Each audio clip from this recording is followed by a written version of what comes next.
Magandang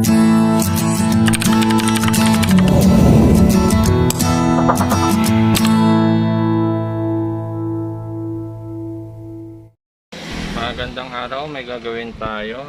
Samsung. Yun, Samsung. 48 inches. Ang problema nito ay nagre-red lang yung indicator niya. Try natin i-power on na. Yun. So nag-response naman yung ilaw niya, kaya lang hindi tumuloy. Ganun lang. Tapos pag inulit mo, wala na. Yun, wala na siyang ilaw. Okay, buksan natin. Bali, ito yung kanyang model. Ayan, model. 46 lang pala ito. 46 inches. So, ito na, nabuksan na natin siya. Yan yung kanyang mainboard. Liit lang. Tapos, mayroon siyang tipon. Tapos, ito yung kanyang power supply. So, una natin gagawin dito dahil kumukurap to. Check muna natin yung kanyang power supply. Titingnan natin kung good yung kanyang power supply. So, ito pag nag-check kayo ng kanyang power supply dahil Samsung ito, hang nyo lang yung kanyang mainboard. Yung mainboard niya nakahang. So, malalaman nyo kung stable yung power supply natin, walang problema dahil magkakaroon siya ng backlight. So ayan, may ilaw siya. So may backlight siya, ibig sabihin pwedeng buo yung ating power supply. So ang susunod natin gagawin ay check natin yung mainboard. Naikabit na natin yung kanyang mainboard. So kunin muna natin yung kanyang sensor. So ito na yung kanyang sensor, natanggal na natin. Okay, yan na, naisaksak na natin ulit. So may ilaw siya, try ulit natin siya i-power on. Yun, kumurap yung ilaw. So ganun din, nagkurap lang siya tapos hindi naman siya bumukas. Ibig sabihin, ang problema natin ay nasa mainboard. So check ngayon natin yung supply ng ating mainboard. Okay, mag-check tayo ngayon ng supply ng ating mainboard. Titingnan natin kung normal lahat ng supply ng ating mainboard. So check natin ito kung ano supply nito. Mayroon siyang 5.2 rito. Kita pa.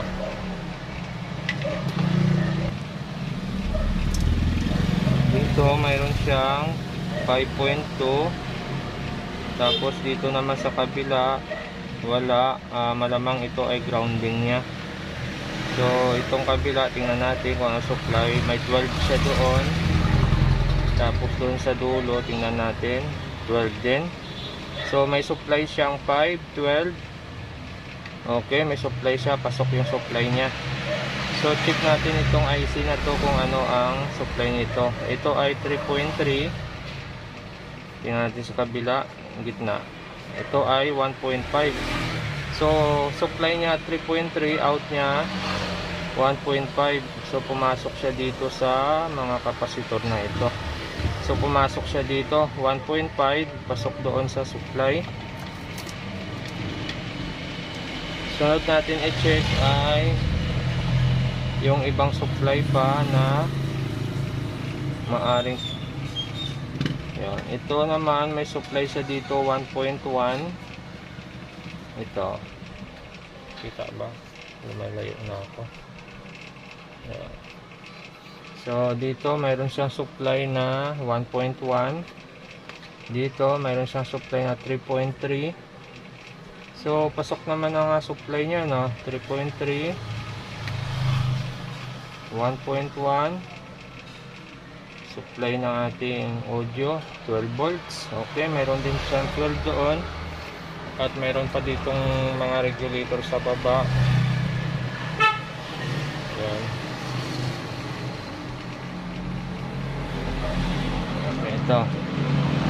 Ito ay 1117 na nakalagay ay 1.8. So 1.8, okay. Ito naman ay 3.3, okay rin. So pasok supply niya. Ito mayroon pa isa dito. Check natin to kung ano supply nito. 5 volts. tingnan natin yung out ng coil kung ilan ang supply. 5 volts ang supply nito. So may supply siyang 5 dyan. Ito ano to, program. Baka memory ito. Okay. So okay naman supply natin dito. Maaaring ito ay program niya. So present ang 3.3 natin. Pero bakit ayaw bumukas yung unit? So susunod natin gagawin ay magsusukat tayo ng short. Try natin maghanap ng short na SMD. Pag wala tayong mahanap na short na SMD, maaring may problema na tong board niya. Pwedeng damage na rin yung kanyang IC.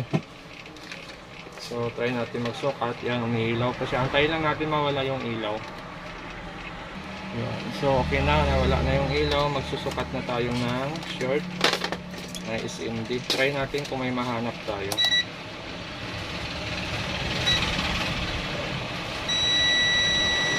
Okay.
Okay, parang wala tayong mahanap na short na SMD dito.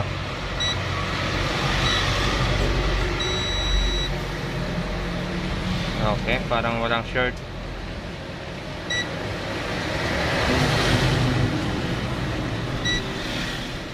Okay, wala.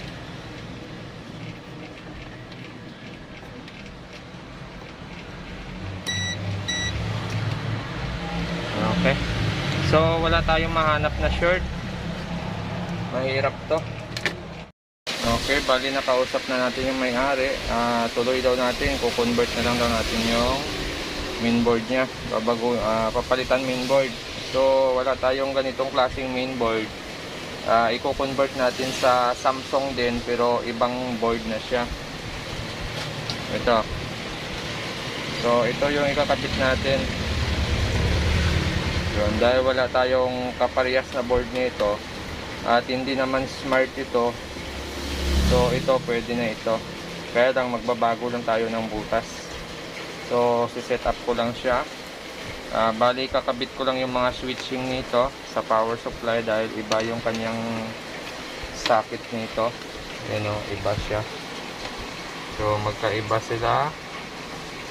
Sana pasok ito. So magwa-wiring lang tayo, babaguhin natin yung connection dito kasi hindi sila magkaparehas.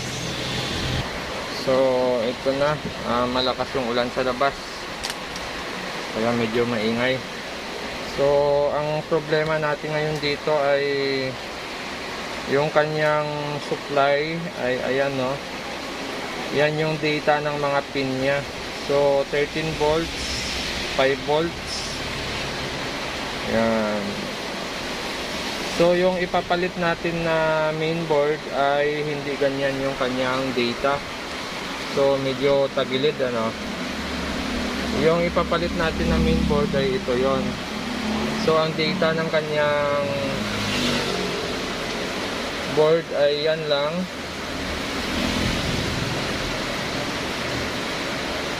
Yan. So 13, ground, P is on. So napakasimple lang ng kanyang data dito. Hindi kagaya dito na marami siyang babaguhin. Yun o, marami siyang babaguhin. So, try natin kung mapapagana natin ito. Kasi nga, medyo iba ang kanyang data. So, try na lang natin. So, ito na. Bali, natapos na natin sa i-wiring. Yun o. So, ang wiring natin na nakakabit dito.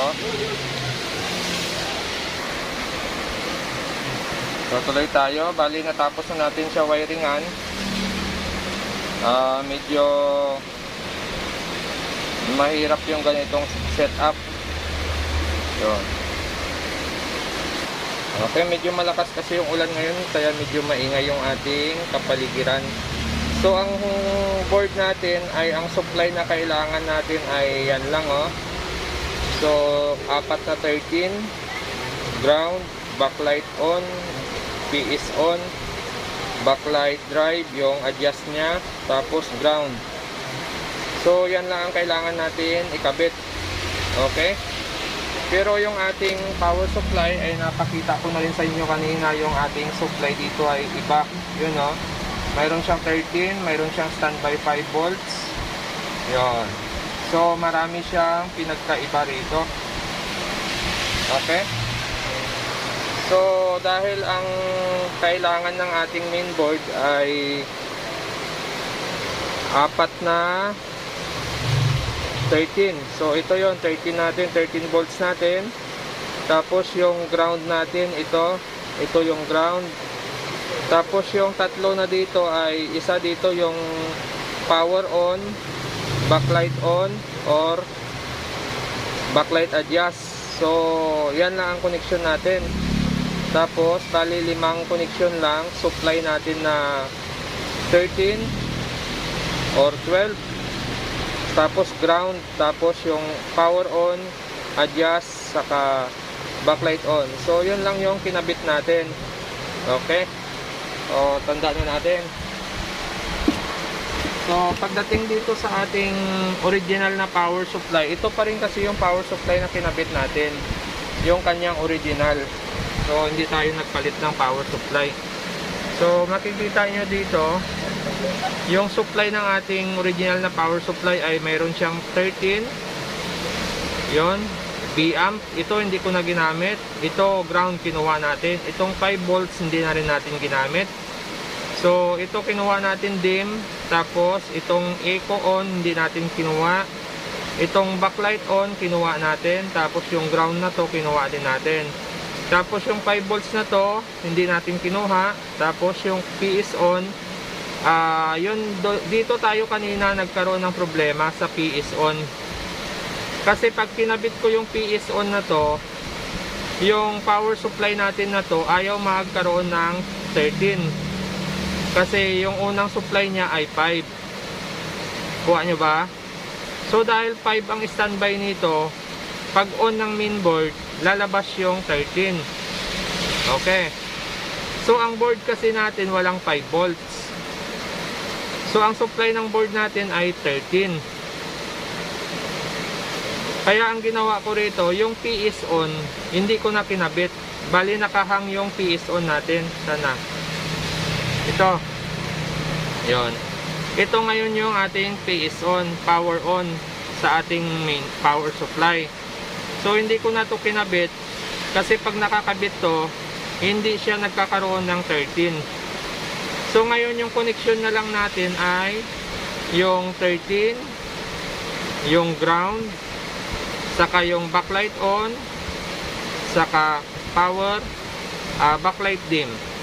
So, bali 4 lang yung ating connection na kinabit. Kuha ba natin? Ito, 13, ground, tapos yung ground dito, kinuha din natin. Tapos yung backlight dim, saka backlight on. So, bali 4 lang ang connection na ginamit. Dahil yan lang ang kailangan ng ating mainboard.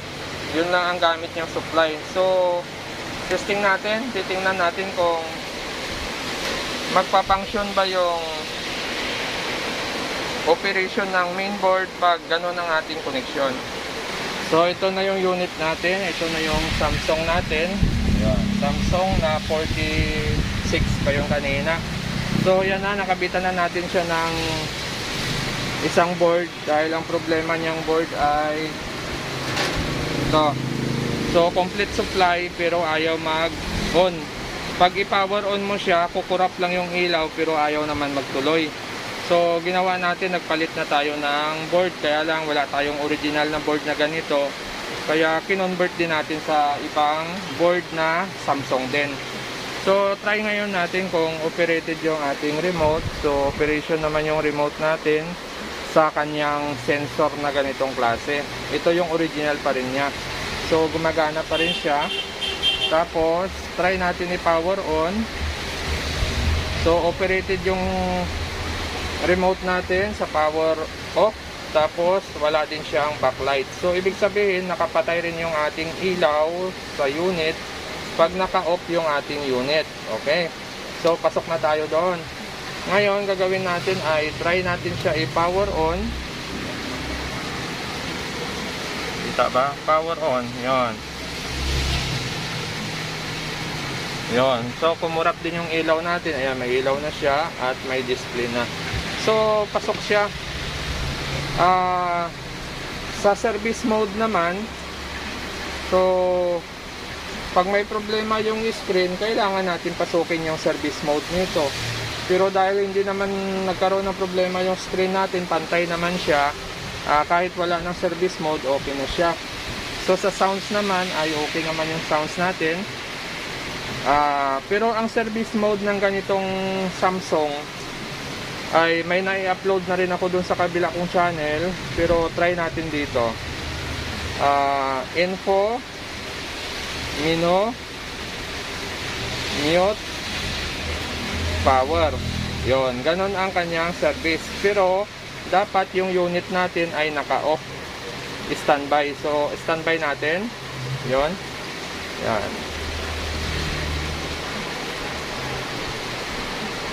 Yan. So naka-standby na yung unit natin. Ayan na. Try natin ngayon pasukin yung service mode niya. Gagawin natin ay ito, universal lang ito. So info, menu, mute, tapos power. So nag-response yung ilaw. Titingnan ngayon natin. Bali mag-antay lang tayo. Ayan, mayroon na siyang display, lumabas na. Antayin natin yung kanyang service. Ayan. So lumabas na yung kanyang service mode. Ayan. So ang gagawin niyo lang dyan ay enter nyo lang yan sa option, enter, pasok sa factory. Ayan. So baba tayo dito sa MRT option, kung ang i-adjust nyo ay yung flip nya. Ayan. Kung ang i-adjust nyo ay yung mirror, ito yung mirror nya.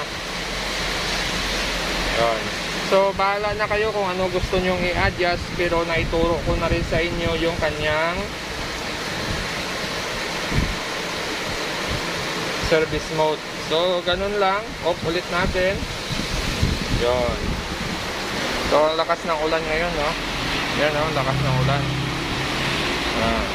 Okay, malakas yung ulan kaya medyo maingay.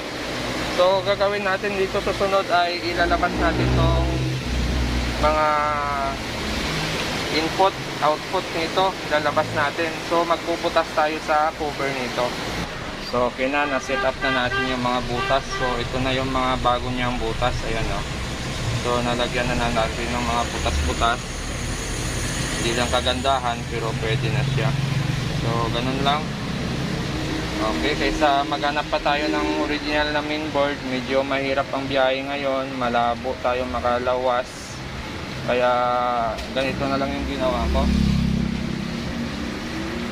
So okay na, pipix lang natin, sasarado lang natin to, tapos testing ulit natin. So yan na, may mga sulat na yung input nya, yun, no. So antenna, HDMI, USB. So okay na yan, pasok na yan. Testing na lang natin. Okay, ayun, mayroon na siyang ilaw doon, power on natin. Yun, so nag-blink yung ilaw. Yun, sumindi yung backlight. Lumabas yung audio video. So tapos na yung palabas. So okay na siya, oh. Yan. So, ganun lang pagpalit ng board. So, kung bago lang kayo sa aking channel, huwag kalimutan mag-subscribe at maraming salamat sa susunod ulit natin na video.